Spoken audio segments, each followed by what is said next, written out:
What's going on, everyone? Philly Insider, just me today. News broke in the afternoon, and Whit Merrifield is no longer a Philly. I think we all kind of thought this would happen at some point or one point or another.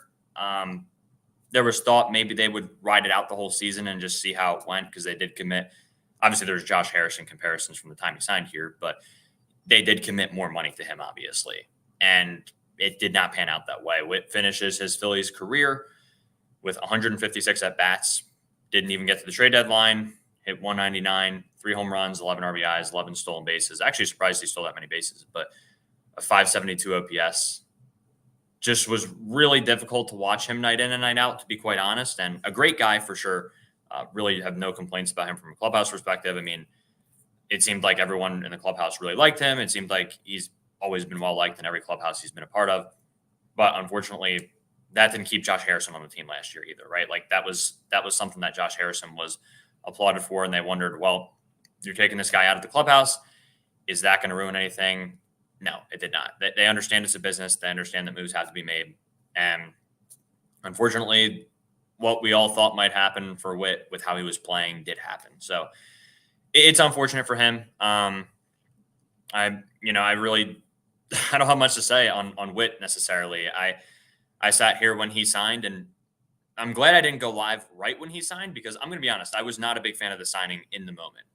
I came around to it by the end of that day, and even then, it was more so I just kind of saw why they did it. It wasn't necessarily me thinking, oh, this is going to work out.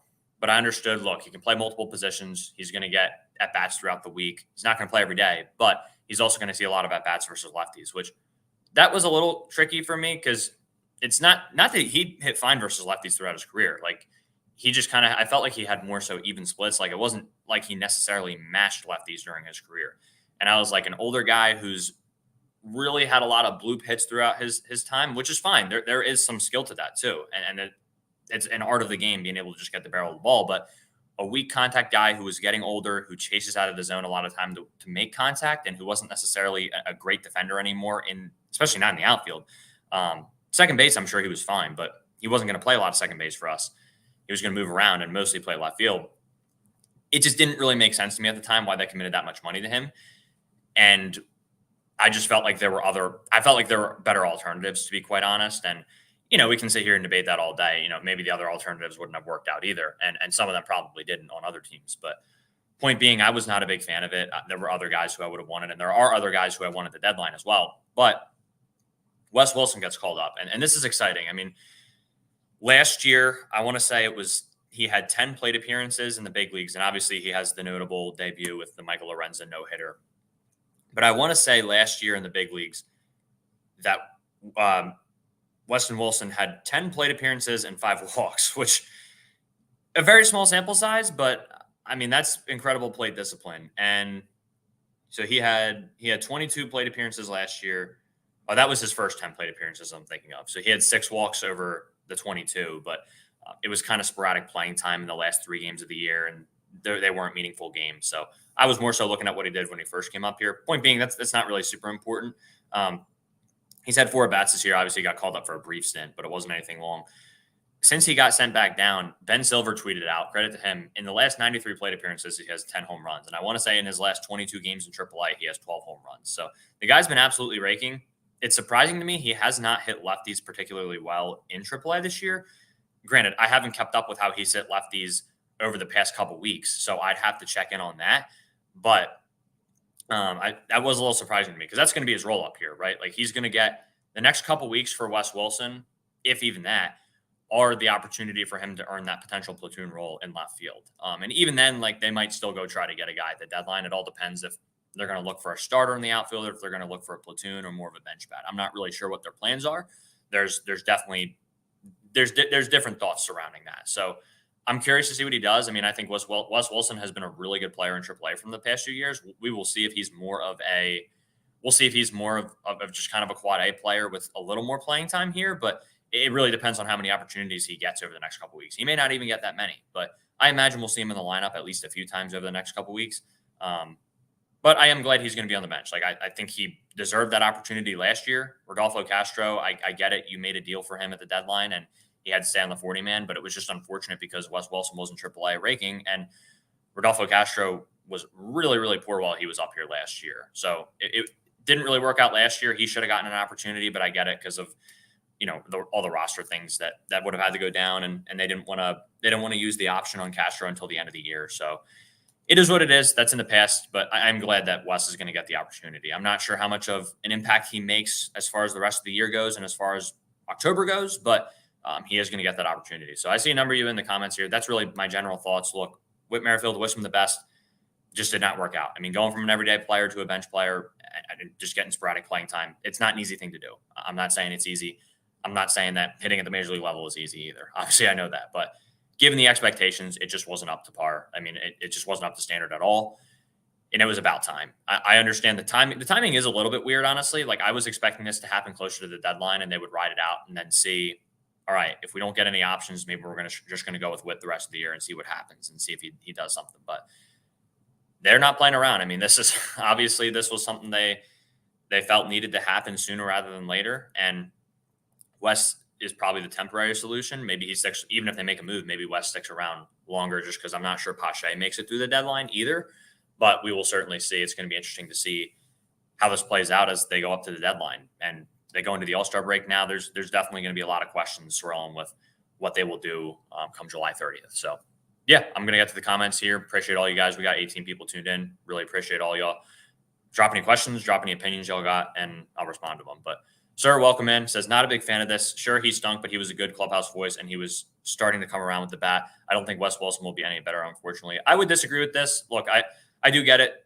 The clubhouse thing, it is nice to have a guy like Whit in the clubhouse. But, again, I'm saying this without being in the clubhouse, so I don't know for sure. But I don't know if he was necessarily one of the main voices in there. They have Schwarber as one of those guys. Obviously, Harper is a leader, too. Like, they have leaders in the clubhouse. I think they will be fine without him. And, again, like I said last year, I'm not saying him and Josh Harrison bring the same type of clubhouse energy or they're the same guy, but Josh Harrison was very well liked in the clubhouse last year, and they let him go. They DFA'd him. They had to make that move. It's tough, but it's part of the business, and they have the core guys there. So I'm not too worried about the clubhouse. And as far as Wes Wilson being better goes, based on how he's been playing in AAA, I don't think he can be much worse. I mean, I wouldn't necessarily say Whit was coming around with the bat. He had a couple moments the past week, and that does make it, I will agree, that does make it a little bit of odd timing because he had the triple the other night, and then he had the couple hits in Atlanta, and he had the one game in Atlanta with the big, or it was either Atlanta or Chicago with the big RBI hit. So I want to say it was Chicago, but he did. It did seem like his bat was getting a little bit better, but it still wasn't consistent or enough to really warrant it. And I don't think he would have found much of a rhythm throughout the year just in his role. I just don't think it was a role that he was fit for. Honestly, I think he needs to play more often, and we don't really have the room for that right now. So.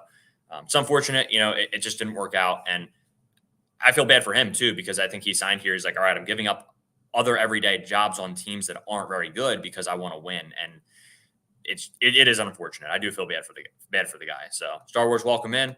Chris, welcome in. Appreciate you guys tuning in. I just don't understand the timing. Why not? Yeah, just kind of like I was saying, Sean, like I'm kind of with you. It's a little bit weird timing, but I'm certainly not opposed to it happening in general. So that's kind of where I'm at with it. Does this mean a trade is coming? Welcome in, DJ.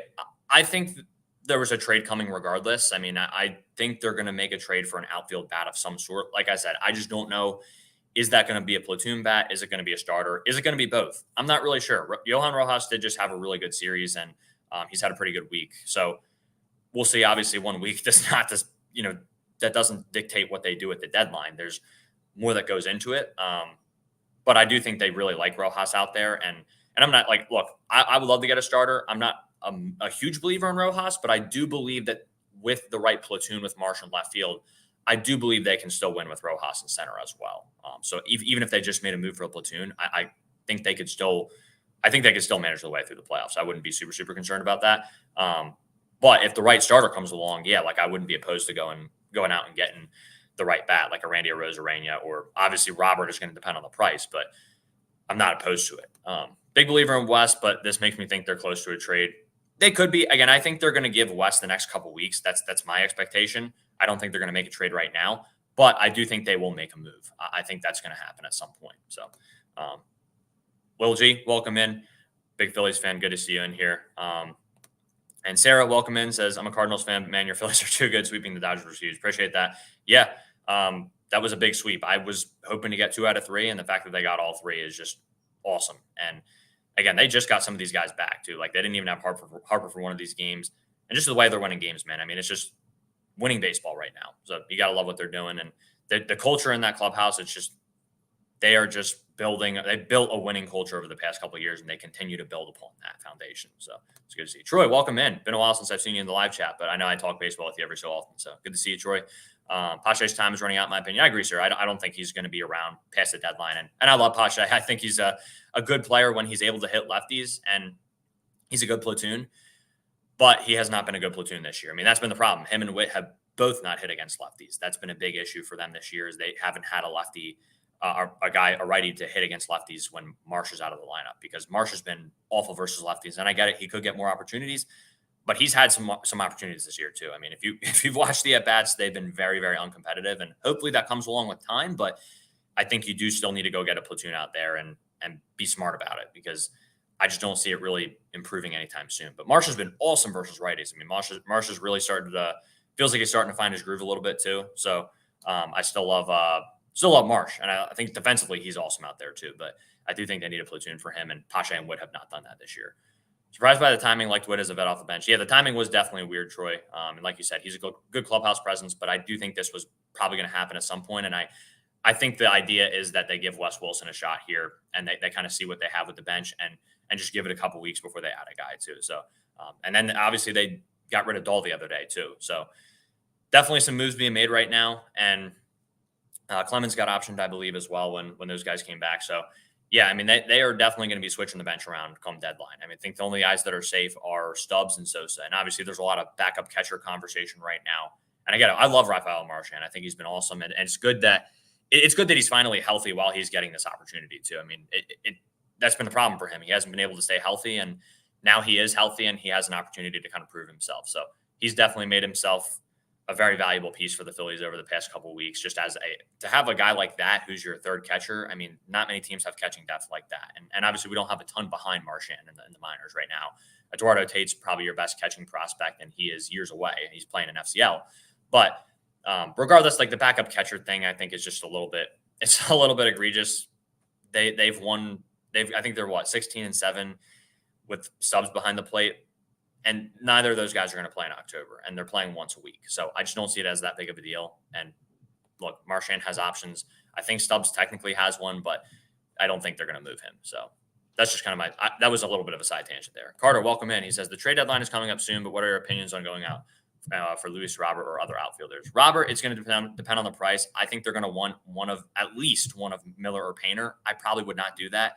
I just think Robert, he's just not healthy enough. And I think he's very good. He has elite traits, but I just don't know if I would do that.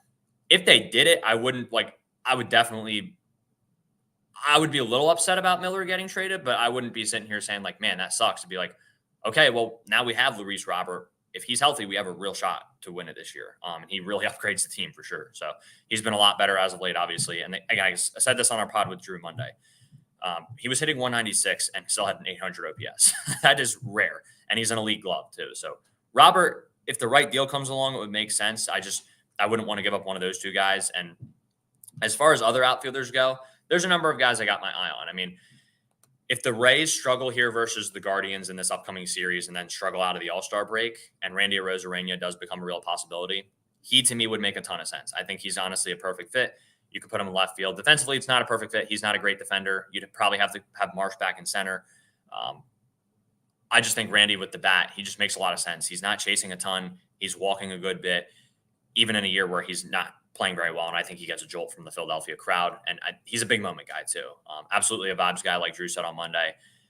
Other outfielders, like there's guys, I like Taylor Ward. It just doesn't sound like the Angels are too keen on moving him right now. And they don't have to. He has years of control. And he's not the youngest guy, obviously, but if they don't feel like the right deal doesn't come along, they don't have to deal him right now. So it just doesn't sound like that's going to happen right now, but things can change by the deadline. I mean, I think Taylor Ward would make a ton of sense. Another guy who I think you'd probably start in left field, I think he would be a starter. Other guys, like I see Lane Thomas as more of a platoon. I wouldn't want him playing every day. he would be interesting. I'm not sure he's a perfect fit. And then there's guys like Randall Grichuk and Mark Kanya who I kind of see as good platoons. Like I think they'd be perfect platoons for Marsh in left field. I think they would be fit for that role. They both hit lefties well. There's not too many other guys. I mean, Jazz Chisholm's a guy like he wouldn't be my first option. I wouldn't hate it as much as other people. Like I would be okay with putting him in center. I don't think that makes a ton of sense. But if they got him for cheap, I would do it. It's just I think there's going to be other teams that need him more, and I don't know what like a cheap price looks like for him either. Like I just wouldn't give up a lot for him or much of anything, to be quite honest.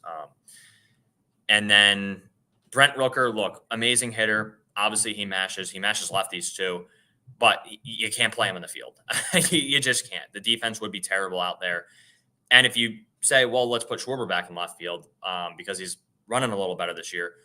Well, he went out there for 2 nights and then he had the groin injury. So I don't want to run into that problem again either. So all these guys, like there's pros and cons to each of them, but that's kind of my summary of what I'm looking for in the outfielders at the deadline. So who do you see the Phillies going to? I guess I kind of just answered that too, but there's a number of bullpen guys as well who I think they'll go after. Like Tanner Scott's been mentioned a ton. I think he'll have a pretty good market though, so I don't know if they'll get him. Michael Kopech, he might make some sense. He does walk a lot of guys though, so does Tanner Scott. There's a number of guys like the relievers you could go on and on. I have a big list here I'm looking at right now. There's a number of guys who could make sense. I'm not really sure who they go for, but I think they probably go for a guy who's 4th or 5th in your bullpen. I don't think they're going to go for a guy who's going to be 1st, 2nd, or 3rd. I think they have those guys in Hoffman, Alvarado, and Strom. I know Alvarado has not had his best year, but I think they still trust him in those spots. And then Kirkring's really another guy he's a wild card. Like he's been really good. I think he still has some issues from time to time, but I think he absolutely has the pedigree of a high leverage reliever, and I think he's definitely going to be used in some big spots this postseason. So kind of debatable whether he could be the 4th or 5th guy. And then Sir Anthony. I mean, Sir Anthony's obviously a wild card too. He's had his ups and downs, but we will see how he does in the back half of the season. That's really going to be the big test in my eyes for him. Any news on Wheeler? I haven't really kept up with that too much. It didn't sound like it was anything super serious, but yeah, I'll let you know if I see anything. I haven't heard any major updates in that regard. Yeah, that's kind of what I got. Sorry, I wish I had more for you on that. I just haven't been following super closely in that situation. My favorites on the Trey, Harper, Trey, and Schwarber and Bohm voted Bohm for the All-Star game. Yeah, I mean, Schwarber I don't think is an All-Star, but yeah, all those guys deserved it for sure. So it was cool to see them get in the All-Star game. And thanks for voting. Appreciate it. We definitely needed the help. Well, we had a lot of help, but it's good to get help from other fans too. I like your Josh Harrison comparison. Honestly, if they're going to replace Pache with an outfielder at the deadline, I would have liked to see Pache going first, and to see if Whit came around and got hot. Yeah, I get that. I think it's just Pache's younger, and you at least with Pache, you have the defense, right? Like worst comes to worst, Pache at least has that role as a defensive replacement. And you could argue the same for Whit, where it's worst comes to worst, he could still be a pinch runner for you in the playoffs. I think Pache probably could too. He doesn't swipe as many bags, but he'd probably be an okay runner. I don't know. I don't watch Pache's base running and analyze it super closely. But point being, though, I kind of get it. I think they want to hold on to Pache and see if they can put him in a deal possibly, because I do think he still has some value because he's still relatively young. And I like Pache. He had a good year against lefties last year. He's a good defensive guy. There is that potential there for him having some sort of role. And in the playoffs last year, he had a hit or two. Like he had it was a couple at bats. I think he walked him one at bat, came around to score, and then in the first NLCS or first NL wildcard game, he had that RBI single. Like he had a couple moments in the playoffs, a couple nice catches as well. So there was a role for him as that platoon with Marsh. Just hasn't been the same this year. So I'm definitely on board with replacing him. I just don't know. I'm okay with them getting rid of Whit first, and ultimately, if they're both going to be released or DFA'd, then it'll happen in time too. So, but I get what you're saying. The timing for me seems like Dave Dombrowski doing Whit a favor to give him more time to find his way on another team. That's also a good point, Chris. He's a free agent next year. They did have that opt-in for him for the next year. They did have, I think it was a club option that could vest, but there was no way they were going to, obviously there's no way they were going to do that. So don't want that performance to be the last before you sign a deal. Yeah, that's a good point. I mean, it gives him another opportunity to possibly join a contender too. And you have to be on a roster. There's rules around how you can get on a roster for postseason eligibility. I'm not sure. I'm not going to go into that without knowing it, but Stubbs is going to stay. Love Marchand, but I think, yeah, I agree, sir. He's a lock to stay. The only locks on the bench right now to me are Stubbs and Sosa. And as you saw, David Dahl is obviously not up here anymore. You could use a left-handed bench bat, I think. And I think you could also use a platoon off the bench. So there's definitely room for improvement there. So you have what? Pache, Weston Wilson, Garrett Stubbs, and Mundo Sosa. And is that it right now? Is that the whole bench? I mean, well, obviously Marchand's up here right now, but obviously he won't be up here. I mean, that's the guys right now. So I think you're probably looking at one of them getting sent down. I think Pache could possibly get DFA'd, maybe for a left-handed bat, and then I'm not saying that's going to be the corresponding move, but just thinking through this, I don't know. I'm curious to see if Wes Wilson stays up here the rest of the year. It will be interesting. Maybe Wilson rakes, and then we don't have to worry about it too much. That'd be great. But I just don't know. It's a small sample size, and he's been playing well at AAA. Obviously, again, like I said, 10 home runs and 93 plate appearances from Ben Silver's tweet, and then I want to say it's 12 in the past 22-ish games he's played in AAA. So obviously he's been raking. It's just he hasn't been really hitting lefties super well. I'm not super concerned about that. I think he will hit them well, and that's the opportunities he's going to get up here. But I just wonder. I still think they could look for an upgrade there and then send him back down. So it wouldn't shock me. I'm not trading with Miami or Washington. Don't want to give up prospects within the division. I'm not super worried about that. Like obviously in division trades aren't like I would say they're rare, but I wouldn't say you just don't look into them just because it's a division, right? Like at the end of the day, you got to do what's best for you, and they got to do what's best for them. So especially those organizations. Well, I wouldn't say Washington. Washington has a pretty decent organization. I think they're starting to build something. Miami, I wouldn't worry about them too much. Like I'm not worrying about developing those guys, but like it's something like just me personally, you can't worry about that stuff. That's just my opinion. Taylor Ward, I think makes a ton of sense if he's available. Brent Rooker, again, it's really like, where is the spot for him in the field? I don't see it right now. It just doesn't make a whole lot of sense to me to trade for a guy who's not going to have a spot to play. I mean, he can't play left field. It would be a disaster, and you can't put Schwarber out there. So maybe that was the same comment. Trade Soto back to the Tigers revealing. Yeah, there's been a lot. I've seen that comment a lot over the past couple months. That would be interesting. We could definitely we could really use Matt Reeling to platoon with Marsh right now. That would actually be ideal, but it is what it is. At the time, it looked like a good trade. Soto has had his ups and downs too. Like I still think Soto, I think he's been a little better lately, but like he still has the stuff. It just hasn't worked out for whatever reason. There's a number of more in-depth reasons I'm sure that you could point to for that, but I still think he could have a role in this team, especially as a back-end bullpen guy or just as a lefty specialist come October. So we'll see. Jonathan Welcome he says there's no way they put Schwarber back out in the field unless there's an emergency. Yeah, and again, he had the groin injury after playing 2 nights out there this year. You just can't put him out there. Even though he's in better shape this year, like you just can't. And you can't put Brent Rooker out there either because that, again, like I said, it's a disaster. We'd rather focus on getting a legit bat. We need someone that can deliver in the playoffs in that 4th or 5th spot. I think at this point you can probably rely on Bone with how he's playing this year in the 4th spot. But I do think you could use a bat to get some depth to the bottom of the lineup for sure. And I just don't see like who those legit bats are right now outside of Robert and Rosarena. I don't see many of them available, to be quite honest. If you guys got any, please let me know. I mean, I think Taylor Ward's close to that. I wouldn't say he's in the same tier as those guys as far as potential goes. And just you have both those guys for years of control and they're a little younger. But I would say Taylor Ward's definitely like, he's a starter to me. If you get him, he's going to be on the field. And I think he's a good bat to have for sure. But those are like 3 guys I would kind of look at as starters. And then you might group Jazz Chisholm in there, but he'd be more of the price went down. He's a bottom of the lineup type of guy. I wouldn't really put him with those 3 guys. And I wouldn't say he's a legit bet. I would just say he's good bottom of the lineup depth. So that's kind of where I am. Like, I just don't know. The outfield market just hasn't been great over the past couple of years. And, I love Tyler O'Neill, but I don't think he's getting moved. Like the Red Sox are playing pretty well. They don't have to move him. They could always bring him back in the offseason or try to sign a short-term extension with him during the season. They're 10 games above 500 now. I just don't see that happening. So I'm just not really sure. I'm not really sure like who they can get who's just going to move the needle. And I don't think they need someone to necessarily like move the needle in a big way. I think they just kind of need to shore up the edges as well. But I would like a starter for sure. I think they could absolutely use an outfield bat who can play every day and hit middle to / bottom of the lineup. I think that would be great. I would disagree. I don't think the outfield's good enough as is.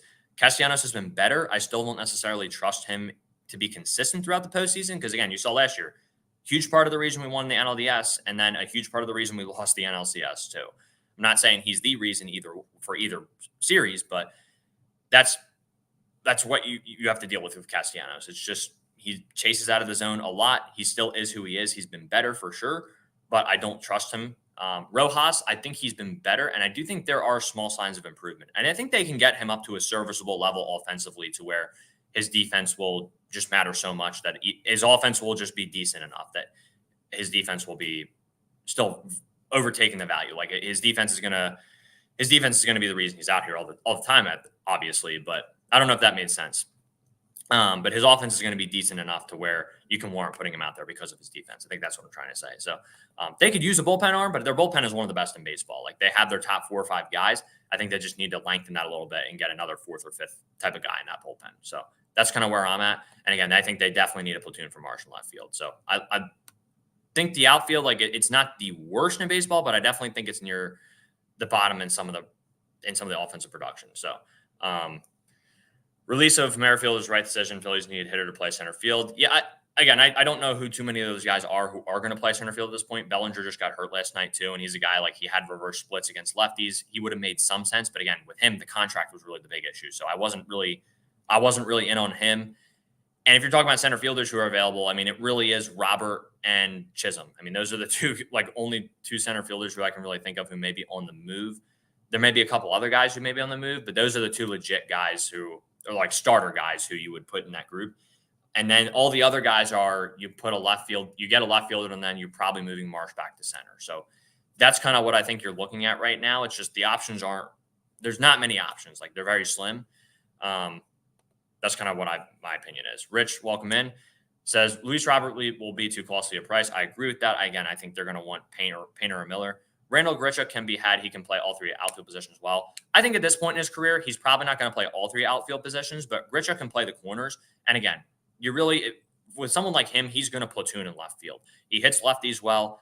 Obviously, he's a guy who he would probably play left field fine at this point in his career. He's not the defender he was earlier in his career, but Randall Grichuk's fine. I mean, he makes a lot of contact. He's not going to have the most patient approach at the plate, but I think he'll produce for you in that platoon role. It's just a matter of what the D-backs are going to do. I mean, they're still only 1 game out of the wild card spot right now. I've seen reports they may buy, they may sell. It goes back and forth. Either way, maybe they do a little bit of both. Maybe they buy and sell, and maybe Grichuk is a guy who he's probably going to be a free agent this year. I think he has an ETO, if I'm not mistaken, so most likely a free agent this year. So chances are, like you may be able to get him. It just depends on how much they value him, because you have to keep in mind, like the D-backs have a ton of left-handed outfielders or left-handed hitting outfielders, so they could use a guy like Grichuk. He does have a role there. It's just a matter of what their position is at the deadline. So that'll be an interesting one for me. Wilson gets to start today. Pache as well. Tryout game before the All-Star break. Yeah, absolutely. And again, lefty on the mound today. You're going to put both those guys out there, and this is a big opportunity for both of them. Go earn your spot before the trade deadline. Show them that they may not need a platoon as much as we think they do. I still think they're going to need one regardless, but yeah. Oh man, that'd be great. I wish we could get Matt Beerling back, man. But USA Edits, welcome in. He says, I like Whit, not going to lie. Good guy. Again, he's had a good track record, but not playing every day was tough for him. So welcome in, though. Good to see you. And Jonathan says, Pache needs to be dealt. Weak link. He's either going to be dealt or DFA'd. I mean, I just don't expect him to be here past the deadline. Again, last year was much better for him as far as the platoon role went. Just don't see it this year. I don't think he's on the roster past the deadline as much as I like him. But again, this year, that's the reason, like, him and Whit have just not produced. I said that earlier in the stream as well, many times. So agree with you. A Rosarena would be a nice fit for us, but he'd probably be pretty expensive. Dylan says, yeah, he would be expensive, but I don't think he'd be quite as expensive as Robert, which is why I think I'm pretty keen on that idea. Like, I would love to get a Rosarena, and he would cost some, but I think you could do it without completely burning your farm. And I just think he makes a ton of sense. There will be other bidders for him too. I think I heard Cleveland might be in on him as well, which makes a ton of sense. They need a corner outfielder. So I don't necessarily expect that to happen, but he's like the legit bat who I think is like, all right, if you're going to go get a guy and you don't want to spend as much as Robert is going to cost, he would make sense to me. George Springer, I don't really see it at this point in his career. I'm not a big fan of him. Obviously, he was on those Astros teams, so maybe some bias there, but at the same time, I just don't see it with George Springer at this point in his career. And again, he's on a really rough contract as well. I want to say he's not up for a couple years. I mean, yeah, he's not even up till 2027. It's just not a contract I want to take on with how he's playing at this point. I don't think it makes a ton of sense. I think he's well past his prime too. I wouldn't really want George Springer. Yeah, I just don't necessarily see it with him. That's just my opinion. Don't think Chisholm would be a good fit. I think he'd be a great fit. It's just I don't really want to pay that price for him when his contract goes up to 2027, and he's a slightly above average player at best. I don't think he's much more than that right now. There is potential. He's 26 years old. He could get better, but I don't think it's necessarily a fit thing. Like obviously, left-handed bat, it's not the best. That you want a right-handed bat right now, ideally. But Chisholm has hit better against lefties this year. I think he's hitting 277 with a pretty solid OPS too. Decent OPS, I should say. But he's hit lefties better. He's a fine center fielder. I'm not going to go out and say he's a great center fielder. I think last year he was pretty good, but I think this year the defense has been fine. I don't think it's been great. I don't think it's been bad, but I think Chisholm would be a fine fit. I don't think he's like, I don't have like necessarily concerns about him there. It's just, I don't think it makes a lot of sense to trade for him. I just don't really see, there's not many packages I would want to do to acquire him. And honestly, at that, like I'd probably rather just stick with Rojas, but if the price came down on Jazz enough, I would do it. That's kind of what my stance is on him. Maybe a package gets done. Which would you prefer? Oakland, Rooker plus Mason Miller. Well, I can already tell you that's not going to happen, but this will be a fun mental exercise. So Rooker plus Miller. Okay. Chicago would be Robert plus Kopech. Washington, Thomas plus Finnegan. Maybe Dave Dombrowski will just get all of our needs taken care of in one larger move. Yeah, you could always do that. I mean, I've even earlier this year when I thought the Cardinals might sell, I was thinking, all right, maybe you get Ryan Helsley and then maybe you take on a project like Dylan Carlson and just make him a platoon bat for the year. And because he has a patient approach, but that's not the best example. I know some people have suggested Tanner Scott and Jazz Chisholm too. So those are always interesting ideas to try to get, but like both your needs done in one package. I'm just curious, like I'm going to answer this with cost in mind as well for a trade too. So I'm not just going to go off of the players. I want to also evaluate what I think it would take. So first off with Rooker and Miller, I mean, this would take an unbelievable package. This to me is like off the table right away. Mason Miller, I don't even know if he's going to get traded this deadline necessarily. They don't have to trade him this deadline. He's under team control for quite some time. And he's got the nastiest stuff in all of baseball. Like it's gross watching that guy pitch and throw 102 and then 89 on the breaking pitches. Like you can't make that stuff up. So to me, between that and the fact that like also Rooker, he mashes, like I said earlier, he has a ton of power. He hits lefties. He's got close to 20 home runs this year. He's an 800 plus OPS guy. I think he's well above that right now, actually. But he can't play. Where do you put him? He can't play left field. I mean, the defense, I'm telling you guys, there's a reason he's DHing, and there's a reason he does not play much left field. You can't put him out there. And between those two guys and the talent and the fact that Rooker's also not a fit, like there's not really anywhere to put him, I just don't see that being a feasible option. So that one is just off the table to me right away. Robert plus Kopech, this would be sweet. It's going to cost a ton. You're going to have to put at least one of Painter or Miller in there. I love Luis Robert. I think he's an incredible talent, elite defender, power bat for sure. It's just he chases a lot and strikes out a lot. And that's not going to be the thing where I'm like, well, that's the reason you don't add him in the lineup. It's just with that in mind, plus the health, plus that you have to give up something to get Kopech, who also has a nasty arsenal and throws 100. I think that would be a little pricey for me. Like I just don't see the Phillies doing that. But that one, I'd be like, all right, if you're going to really try to go all in, that would probably be the one you do. But even Kopech, like I said, he walks a lot of guys. I don't necessarily think he's a great add to the bullpen. I think he's good for sure. And I think Cotham could absolutely work some wonders with him. But he does have his blow-up outings from time to time, and it's not great. So that's my concern there. As far as Finnegan and Thomas goes, Finnegan, my concerns are pitch clock violations, hard hit rate. Like it has, to me, that move has Craig Kimbrell written all over it. And you're then again in that spot where Kimbrell wasn't your top guy out of the pen last year, but you still need guys like him to pitch in important spots.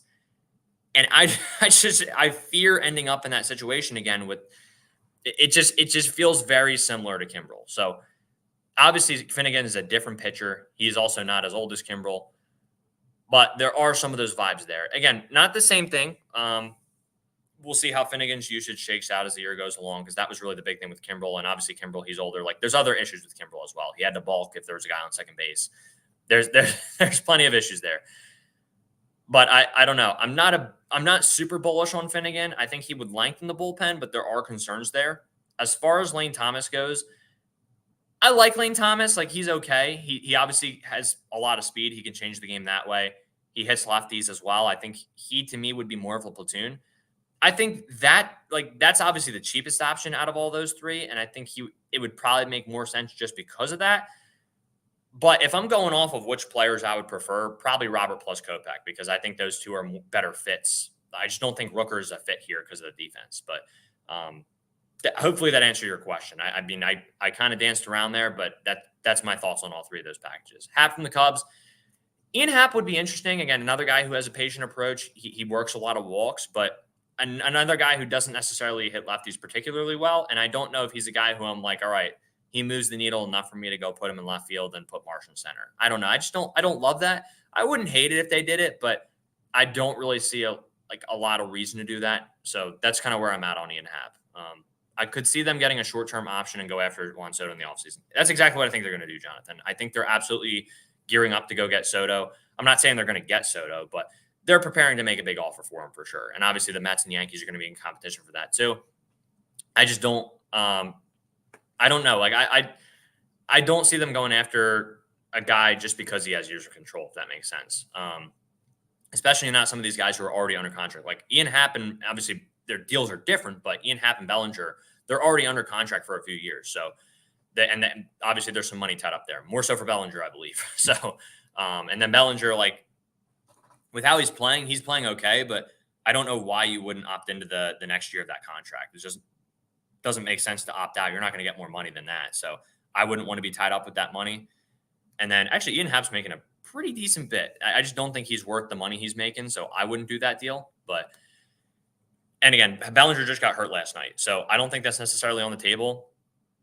And once again, I would not want to deal with that Bellinger contract. Like, he's okay. He's a solid player, but I don't want to be tied up with that money the next couple of years. It doesn't make a lot of sense to me. Lineup: Schwarber, Turner, Harper, Bohm, Realmuto, or starting outfielder: Realmuto, Marsh, Castellanos, Stott. What do you think of this? I mean, it's probably similar to what it's going to shake out to be. I don't know if Stott's going to hit last. I think he's going to be a little higher than that for sure. I think Marsh will probably be a little lower in the order, but actually Marsh will probably be around 7-ish. But it depends on who they get. Like, I don't see too many of those guys. Like, I don't see who's that fifth bat right now who's very feasible to get. I think the options are slim. So, D-Bubble, welcome in. Good to see you in here. What's the plan with Walker? So I think he's supposed to return late July, if I'm not mistaken. I haven't kept up with the timeline, but I would imagine he'll retake the fifth spot in the rotation. And again, he's not pitching in October. So as frustrating as it is to watch him in the regular season, he's just there to eat innings. And he has not eaten innings as effectively as last year, obviously. I think he's not going to get back on the field until he can grip that splitter correctly again. So we will see what happens there. That situation is just really messy. I don't have too many answers for you, unfortunately, but I appreciate the question, June fan. I love Rooker. Again, to me, it's just, where does he play? I just don't see the spot for him. But great hitter, obviously. Great hitter.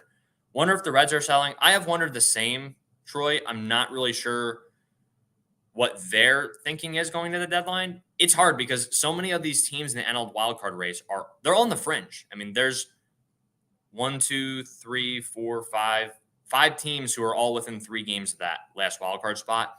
And there's currently two teams tied for that last wildcard spot. So obviously it's not much of a seller's market this year. It hasn't been for a couple of years now. And I'm also curious to see what the Reds do. You know, there's obviously some interesting guys there.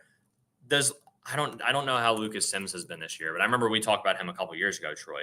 I want to say he's hurt right now, or he got hurt earlier this year, and I don't think he's much of a trade candidate anymore. But there's plenty of other guys who I'm sure I'll look into on that team, maybe some outfielders too, who might make sense, but it all depends on the contracts and everything. So I'm curious to see how Lucas Sims has done this year. I haven't checked up on his stats. So he's had an okay year. Yeah, I mean, he's a guy, we talked about him a couple of years ago, Troy. He definitely has the arsenal for sure. I mean, I would be interested in Lucas Sims, but I'm not sure what his contract is or anything, so I'm not going to speak out of turn knowing all that. But the Reds will be an interesting one as well.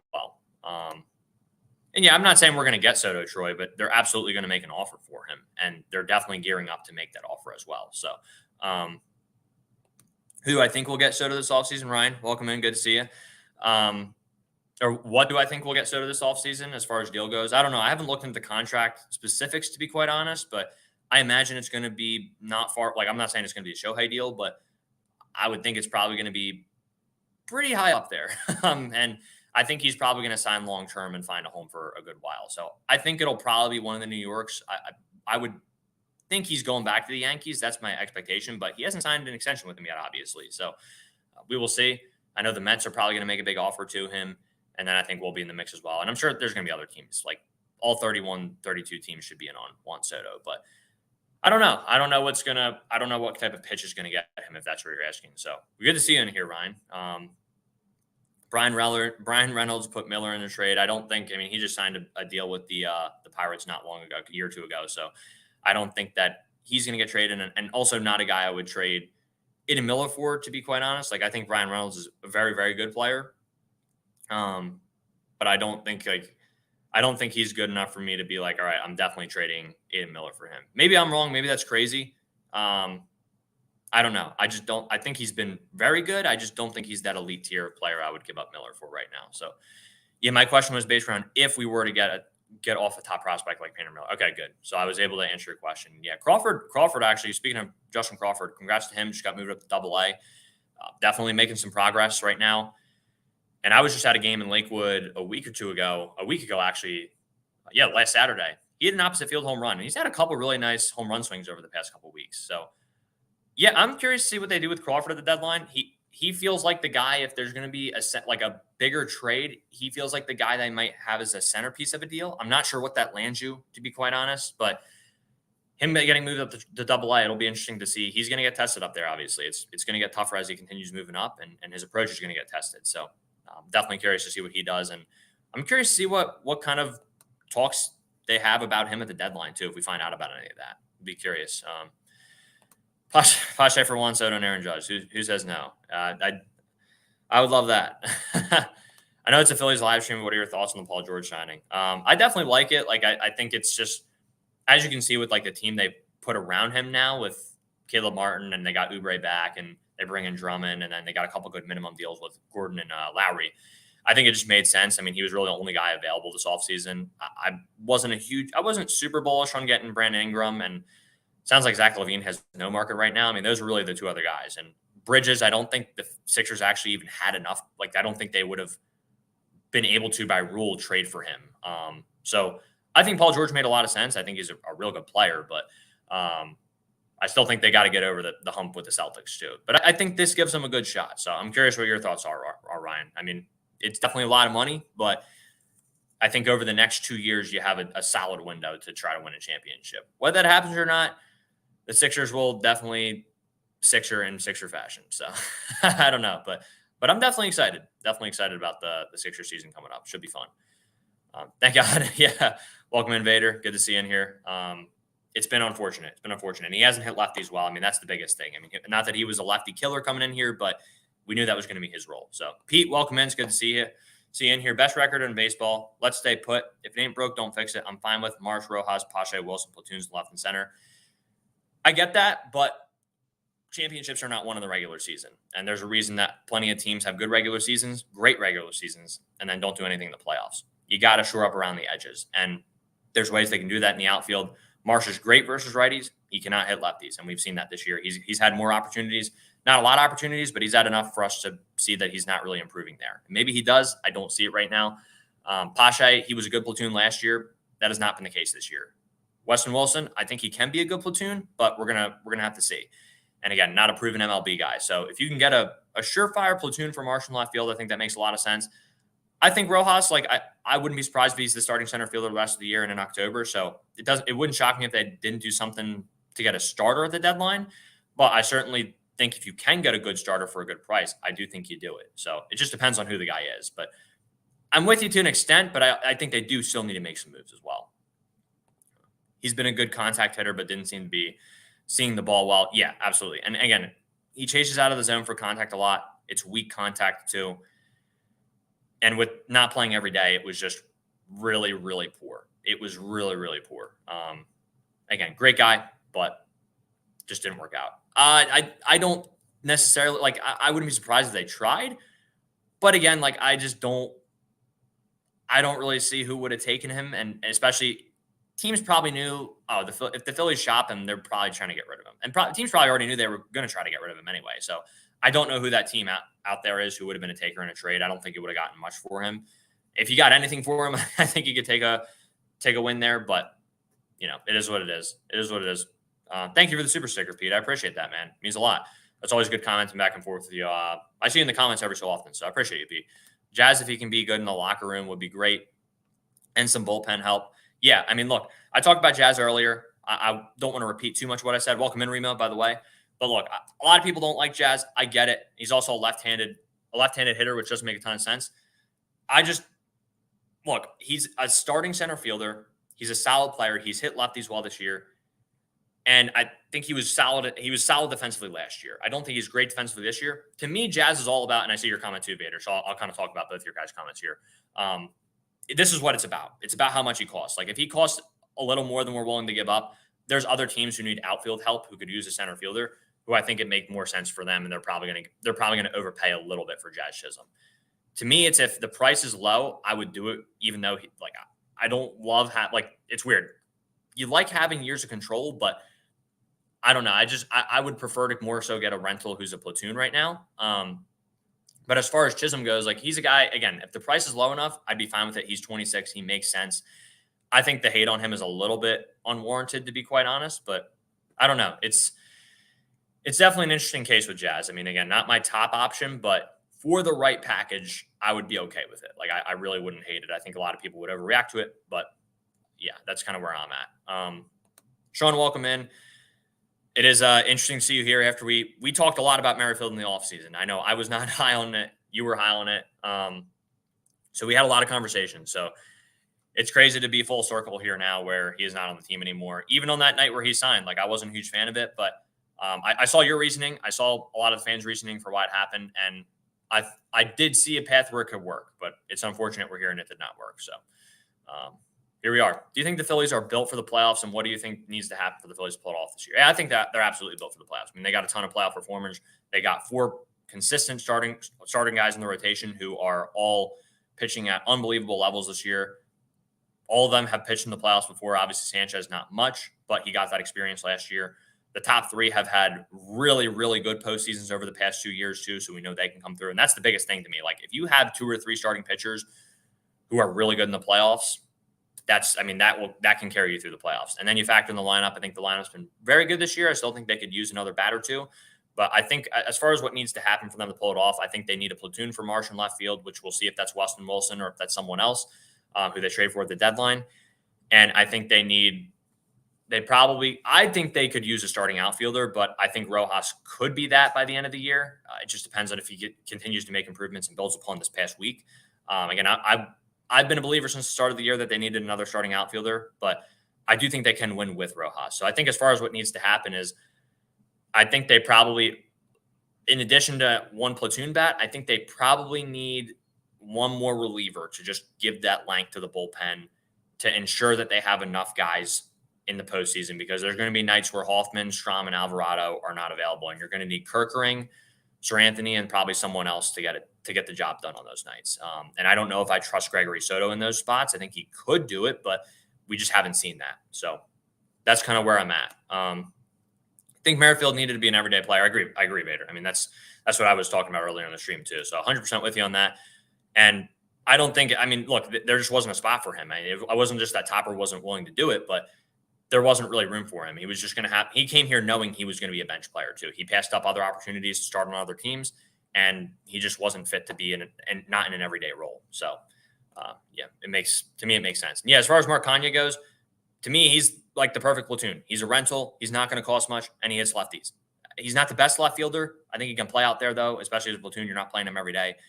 I think he'd be fine. And especially if you have Rojas in center field, that will help. Like you're not going to have as much pressure on Kanya in left field to get the job done. So he makes a lot of sense to me at the deadline. I just think it's a perfect fit for a platoon with Marsh, and it doesn't cost next to anything. It costs next to nothing. So it's kind of where I'm at on that. Couple more comments here. And again, I talked about Rooker a ton. Again, he can't play left field, and you can't put Schwarber out there. It's as simple as that to me. Could he be a platoon? Maybe, but Brent Rooker's he's a good enough hitter to where he's not a platoon. Like you would need his bat in the lineup more than just as a platoon. So you'd have to pay more for it too, and he's also under control for a few years. Obviously, he's not the youngest guy, but I don't know. I just wouldn't make a ton of sense for the Phillies to pay for him and then for him to only be a platoon, I think. And again, I just don't think he can play left field. I just don't. Yeah. Whit and Josh Harrison, those were two rough signings, unfortunately. Very, very similar in many different ways. Not the same players, but they ended up the same way, unfortunately. It happens. It happens, Sean. You've watched the podcast for enough years. I've had plenty of similar takes. So off topic, but are the Phillies going to get rained out tonight? I haven't checked the weather. I won't be able to watch the start of the game tonight. So that would be great. I mean, I would love if they got delayed, but yeah, I haven't checked the forecast. So, and not off topic. It's still about the Phillies. You're good. Who would you take first, Chisholm, Rooker, or Taylor Ward? Ooh, this is a good question. Vader, do you mind if I get to a couple other comments first? Because I do want to think about this a little bit. That's an interesting one. He's older. I agree, Don. But again, you're asking for Kanye to produce versus lefties in a very limited role for literally 2.5 months. I mean, that's all you're asking for. It's not going to be, and you're going to give up next to nothing for him. Like, it just doesn't. I don't think it necessarily really hurts you that much, and I don't think his age is going to be that much of a factor. And again, Whit Merrifield was old too. I mean, there's a reason he didn't work out. He doesn't necessarily like mash lefties. He's hit fine against them, but he wasn't doing the job at all in general this year or versus lefties. Kanye has at least, I think he still has an 800 OPS versus lefties this year. So you at least, you know what you're going to get out of him, and he's going to produce in that platoon role. And again, he's a guy where you could make that move and still add another starter as well. You could still add a starting outfielder next to him. He doesn't have to be the only move. You could still add a bullpen guy. Like, I really don't think you're going to have to give up nearly anything to get him. So he makes a lot of sense to me. No more talk about Rosarena. I mean, I've still seen some buzz here and there. I haven't seen necessarily the Phillies connected to him a ton, but it really depends. I think I forget, someone was writing about him as a potential possibility for trade as far as trade deadline goes. And they did just win the series versus the Yankees. They took 2 or 3. They now have to play Cleveland, so we will see how that series goes. And then they play the Yankees again out of the All-Star break. So I think for the Rays, they're right at 500. I'm not sure what they're going to do. It'll really depend on that. And even if they don't play well, like, they don't have to give up Randy this deadline. I know I've said that about a ton of players at this deadline. Like Mason Miller, the A's do not have to give him up this deadline. They don't. He's under control for a number of years. Same with Rosarena. He's not under control as long as Mason Miller, but he is under control until 2027. They don't have to trade him this deadline. They certainly can if they want to, if they get the right deal. But I think Rosarena is a great fit. I said that earlier. I think it makes a lot of sense. But I don't know. I haven't seen too much on him. So, and again, Don, I know you love Mason Miller. I don't even think it's a guarantee he gets moved. And again, they're not going to have enough to get him. They're just not. It's just the reality of the situation. If they get him, I would be ecstatic, but it's just not going to happen. So I'm fine with a guy like Rooker as long as his back contributes. Again, I don't think people understand how bad the defense is. I've said that a lot this stream. It's just he can't play out there. He can't. Release or demote. They released him. So I mean, essentially same thing, but he was a free agent when they signed him. He didn't have any minor league options or anything. So he'll be a free agent. Welcome in, by the way, Carl. My top 3 are Rosarena, Ward, or Rooker.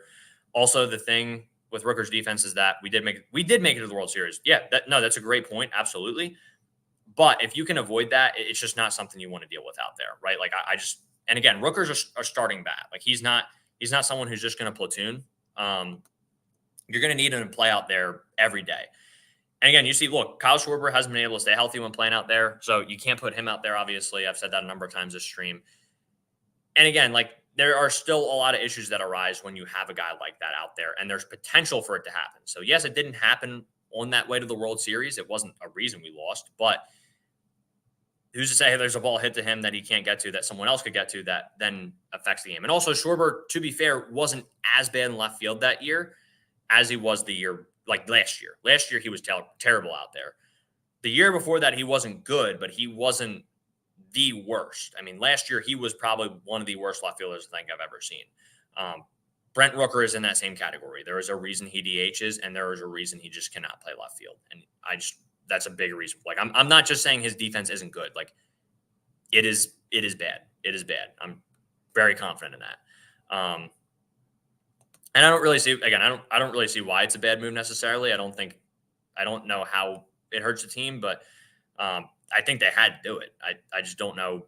I don't know what the alternative was. So yeah, Tanner Scott would be great, Sean. I mean, the only thing with him is, again, walks a decent number of guys, but like I said, you have those to me, the top three are Hoffman, Alvarado, Strom. Those are going to be the guys who are going to get the big spots. And then when they're not available, it then goes to Kerkering, Sir Anthony, and then you probably need another lefty in there too. So Tanner Scott would make a lot of sense. And honestly, you probably put Tanner Scott with those top three. Like, he'd be right in that mix. He'd be one of your top guys. I'm not saying he's going to be one of the top two, but he's probably 3 or 4 in that bullpen. So it just depends on the price, because it does seem like he has a pretty good market. So there's going to be other teams bidding for him. But yeah, Tanner Scott makes a ton of sense. Like, I would love to add another lefty to the bullpen. I think a lefty would be honestly ideal. And Tanner Scott's a very good pitcher. So I would love if they could get someone like him. I haven't looked into Jason Adam too much. I actually don't even know if I have him on my spreadsheet right now of options. I think I do, actually. I think I do, because he's up. His contract is up, or he's in arbitration right now. So I'm curious if he's going to be a free agent over the next year or two. If anyone has that, please drop it in the comments. But he's a free agent in 2027, so that's interesting. And he is 32, so he's a reliever. But yeah, I don't know too much about Jason Adam, but I like that. Thank you for suggesting that, Chris. I would definitely, I'll definitely add him to the list, and I'm going to look into him. That'll be interesting to see if the Rays would give up a guy like him at the deadline. So let me get back to Vader's comment before I forget. So thank you, Don. Appreciate you, man, real quick. And you enjoying the weekend as well. Have a good weekend. Thank you for tuning in. I appreciate you comment on almost every video. So I really appreciate you, Don. And yeah, I know you love Mason Miller. I know you love him, but this is like talking in circles. We both know where we stand on him. So no, I respect that. I respect that you want him. I just don't see it happening. But I always appreciate talking baseball with you, Don. So thank you for tuning in. So let me get back to Vader's comment here, because I told him I would get to this. As far as these 3 guys go, so I'm going to consider cost as well, just like I did for the other question.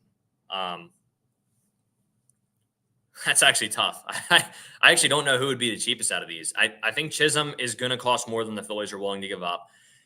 I don't think he's worth giving up more than the Phillies are willing to give up either, because I don't think he's an all-star center fielder. I don't think he's a star player, obviously. I think he's slightly above average to average. And that's just, to me, I just wouldn't give up a lot for him, especially with the years of control. I think he's going to cost a little bit more.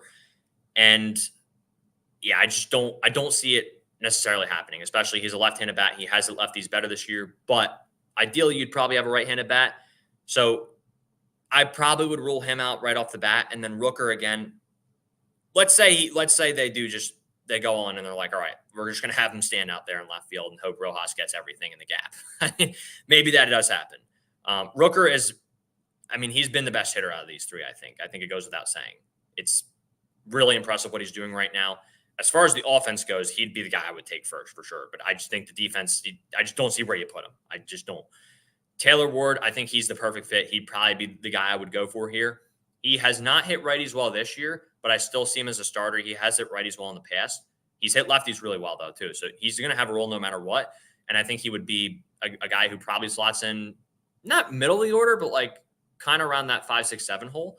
And I think that's a great fit for you, too. It's a good bat. You have options if he's not hitting well and he just really doesn't hit righties at all. You have the opportunity to make him a platoon, but I think he'd be a little more expensive. Like you'd be giving up a decent bit for him to just be a platoon, but he is a little bit older. So while he does have the years of control, he's under contract till 2027. He's also not the youngest guy. I think he's 30. So that kind of, I guess that balances it out a little bit with the cost, but I would probably go with Taylor Ward out of this list, but they all have their pros and cons. So I got a little bit off track here with the comments. So Benintendi, no thank you. I'm very out on Benintendi. I mean, he just seems washed at this point. He's been bad, and that contract does not look. I believe he signed a decent deal with the White Sox, if I'm not mistaken. So let me take a look. Actually, I mean, left-handed bench bat, maybe he could do that, but I don't know how he is going to adjust in the back half of his career to not playing every day. That would really be the question. And yeah, again, to me, he's a bench bat. I don't see him being a starter, and he's on a 5-year, $75 million contract. He's not up until 2028. I don't see why you would give up that money for a guy who is ideally a bench bat for you. And I don't see him as a starter. Like, he's not a guy I'd put in left field and then put Marsh in center. Just that, no chance I would do that. So I'm very out on Benintendi. Kopech I'd be fine with. Like, he would make sense to me for sure, for the right deal, but not packaged with Benintendi. No, thank you. I hope they give Weston Wilson a shot. Can he be? Yeah, no, I don't. That's what I said earlier, Sean. I don't think he can be any worse, and I think they will give him a shot over the next couple of weeks. He's starting tonight, obviously against a lefty. Just depends on how many lefties they run into, but I do think that they're gonna. I do think they're gonna give him a good look over the next couple of weeks and give him an opportunity to possibly be that platoon. So I can see that happening. Do you see them looking at Cal Stevenson from AAA? That'll be my last question. I appreciate all the questions, Vader. Look, Stevenson's got some speed. Obviously, I want to say he recently set the stolen bases record for the Iron Pigs with like 5 or 6 in a game. I don't see them giving him a shot, though. He's not on the 40-man roster. I don't really see a spot for him on the big league roster. I don't think he would contribute a ton. He's also like maybe as a left-handed bench bat. I think it's very, very, very unlikely. Sure, he was a non-roster invitee, but that's really like that's the closest he's got to really being up here. I mean, I think he may have been on the 40-man for a hot second and he got DFA'd, but I don't think he got any opportunities. Maybe he did and I'm forgetting, but yeah, I don't see him getting any opportunities, unfortunately. I don't see a role for him in the big leagues right now. So it's kind of where I stand on him. I wonder how Bryce feels, since apparently he helped recruit with the Philly. Had to be done, though, and he is getting $4 million not to work. Yeah, it had to happen. I think Bryce understands it's a business. Again, a lot of those guys like Josh Harrison last year, and he had to get DFA'd too. So it's part of it. But I get what you're saying, though, Remo. I get what you're saying. So Duran from the Red Sox. I mean, look, Jarren Duran is having a really good year, and the Red Sox are winning. So I don't think there's any chance that happens. But great player, though. Great player. I mean, he's been really fun to watch this year. So Robert, welcome in. Good to see you in here all the way from the West Coast. Sorry to see Merrifield go. The situation just did not fit. Platooning is not his cup of tea. Exactly, Robert. I mean, you pretty much summed it up. He's not an everyday player. He wasn't hitting lefties well. It just didn't work out. And that's just going to happen. It's just part of the game. It's part of the business. It's unfortunate it worked out this way. But like Star Wars said, you got the lineup today with Pache and Weston Wilson. We'll see how that works out. Thank you guys so much for all the comments. We've been going for about an hour now, so I'm probably going to call it here. But if you guys got any last-minute comments, questions, drop them in before I hop out here. Guys, it is coming up on the All-Star break, and we are going to continue pumping out videos for the trade deadline. We just did a couple this week on Mark Kanya and Kyle Finnegan. Go check those out. Drew did the one by Kyle Finnegan, did a great job. I did the one with Kanya. So if you guys haven't seen those, make sure you go watch them. And we're going to have more coming out. We're going to be talking about Luis Robert and Randy Arozarena once we get closer to the deadline, if they have not been dealt by then. So a lot of players to cover over the next couple of weeks here. Stay tuned. A lot of players we both have in mind that we would love for the Phillies to consider going after for a number of reasons. So stay tuned there. If you guys haven't checked it out, we have a Discord. Please ask for it in the comments. I believe it should be on our page, on the YouTube page and our links. So go check that out. It's a good time. We all talk a lot of baseball in there. So that's a lot of fun. But yeah, thank you guys so much for watching. I'm going to call it here. I appreciate all y'all. And yeah, I would love if Marchand stayed the backup, but at the end of the day, neither of them are playing in the playoffs, and they're going to play once a week when JT comes back. So that's kind of where we're at with the whole backup catcher thing. But thank you, Remo. I appreciate you. Thank you for the questions. Great job.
All right, guys. Sorry. I think I glitched out there at the end. Not sure what happened there, but thank you guys for tuning in. Really appreciate all y'all. And yeah, again, tune in for the trade deadline stuff. We'll see you guys later. Have a good one. Peace. God bless.